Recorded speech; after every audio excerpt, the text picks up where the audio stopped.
Hey everyone, Ian King here, editor at Banyan Hill Research. And today I am joined by my colleague and friend, Mike Carr, editor of Precision Profits, and also a professor at the New York Institute of Finance. And I'm excited to talk to him today about what's been happening in the market and what are the seasonal trends you should be looking at right now. So first, Mike, how are you doing today? Great, Ian. Thanks for having me. Always great to see you, Mike. So, we've been getting a lot of questions from our readers recently about this bull breakout. You're looking every day, the market hits a new high, you see the president tweeting about it constantly. What should people make about this? Is this just another head fake high, or is this the real deal? Well, as you know, stocks tend to go up into the end of the year, and that's widely misunderstood. I'd like to highlight to our viewers right now, don't do this like everyone else is going to play this trade. A lot of people believe it's best to get into small caps. And you've heard the small cap effect. Stocks go up in January for small caps, get positioned now. That was published in the 1980s. It hasn't worked since then. So use current data. I would say basically it's a great time to go long large cap stocks. Avoid IWM, avoid QQQ.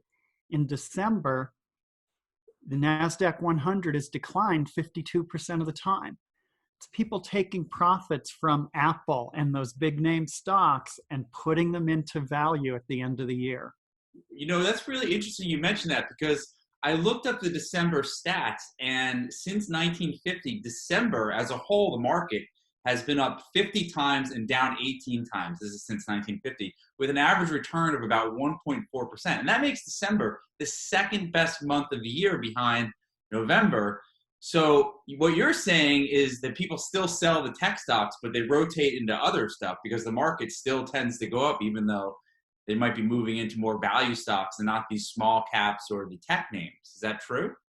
That's exactly it. It's the Dow and the S&P that show gains 70+% of the time.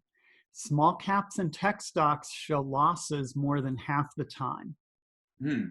Really interesting. And, there's a lot of talk, or at least we'll start hearing about it soon, about this Santa Claus rally.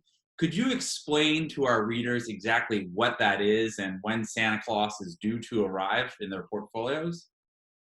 So Santa Claus usually gets to Wall Street the day before the holiday, and he stays a few days. So it's a good idea to buy the morning before the holiday, sell at the close 2 or 3 days later. That trade, anything works. Just about every index is up 80% of the time at the holiday season. Is there any specific reason why the market tends to rally between Christmas and the New Year's? This is a typical holiday effect. So, and this goes back to research into the 50s, that the stock market tends to go up around holidays. I think it's just light trading because a lot of people take off from New York around the holidays. Mhm. And just bullishness. People are happy at that time of year.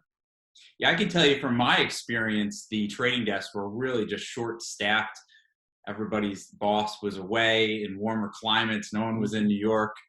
And maybe people are just getting the holiday spirit. They're filled with the holiday cheer. They want to buy stocks, or maybe they got some money for Christmas and they're putting it to work. But one thing I've noticed, and you might want to comment on this, is that people tend to front run the Santa Claus rally, right? So if you know or you think the rally might occur the last week of the year, it tends to start earlier and earlier because they're anticipating a rally in the last week of December.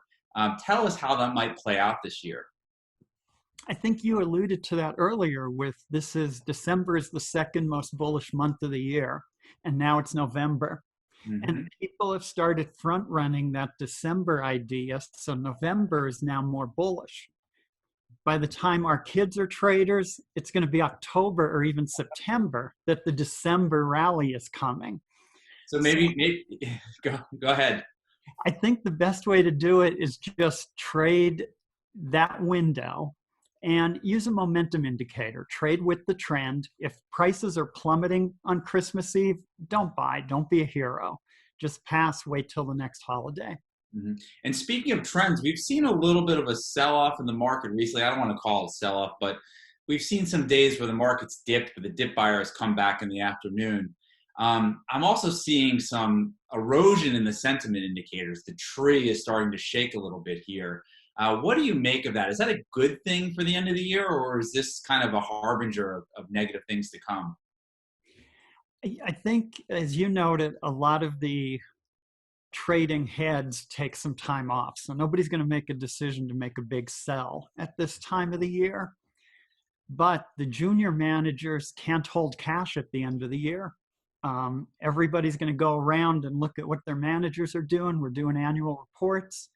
Nobody wants a 10% cash position in a bull market. So they're putting money to work, and it's going to go into large caps. I think you're right. And also, there's this phenomenon out there that the positions that are up the most of the year get marked up into year end. And I mean, this has been going on for decades with hedge fund managers. So I'm sure with the NASDAQ up over 25% this year and the S&P up a little over 20%, I think we're going to see those type of trades happen into the year end close. Can't believe we're exiting the decade. It's going to be 2020 soon. Any big predictions for 2020 you want to share with us before you go? I think we've got to watch the election next year and remember election years are volatile. I think you're right about that. And one last question for readers. Everyone's wondering, in the Carr household for Thanksgiving, is it going to be turkey or ham? We actually had ham last weekend to clear the plate for turkey. How about you? You're a great traditionalist. I think we're going with turkey this year. So that's it for our weekly market insights. I want to thank everyone for joining us. If you like this video, please smash that like button down there. Don't forget to subscribe to our channel. Ian King from Banyan Hill Research. Thanks again.